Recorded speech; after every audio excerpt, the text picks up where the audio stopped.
has always been a kind of global trading nation, and the UK's international student base is very, very global. So studying architecture in the UK actually already puts you in that rich international mix, which is really important. The UK has 40 plus architecture schools, but also the RIBA validates another 80 around the world. Hello, I'm Simon Allford. I'm President of the Royal Institute of British Architects. I'm founder of the architectural practice AHMM.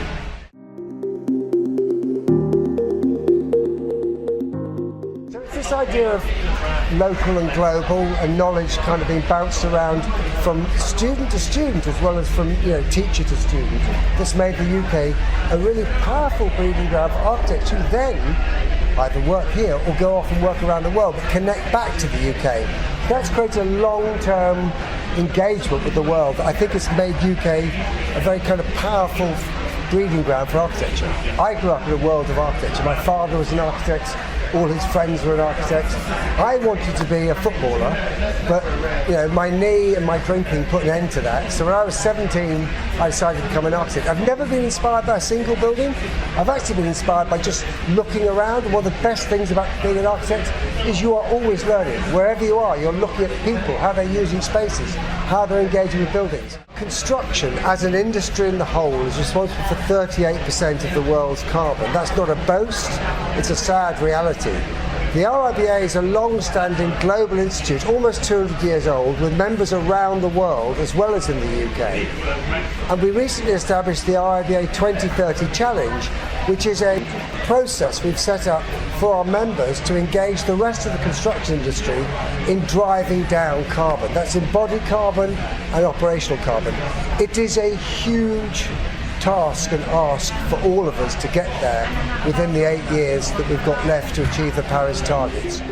But we're absolutely committed, not on our own, but helping to collaboratively lead the construction industry. Our clients, constructors, contractors, consultants, we need to work together. It's a Herculean task, but everyone is engaged and up for it. In many ways, the UK has set some very good standards for the rest of the world. We're not on our own. And we are importing and exporting standards. And the industry's moved really far, really quickly. We're looking at operational carbon. That is the carbon we use in buildings when they're in their life, which might be 60 years. In my view, no building now should ever be pulled down. We're also looking at embodied carbon. That is the carbon used to make a building, a project. There's a huge amount of carbon goes into that, moving goods around, the carbon involved in making those goods. So we've really worked very hard on distinguishing those two.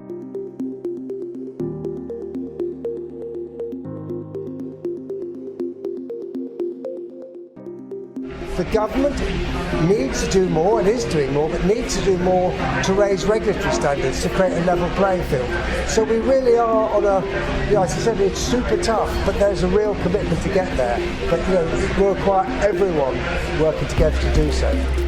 We've got to help inform those regulations. The government's then got to shape them in the right way. But I talk about the industry. I'm an architect. I'm happy to be president of the RIBA.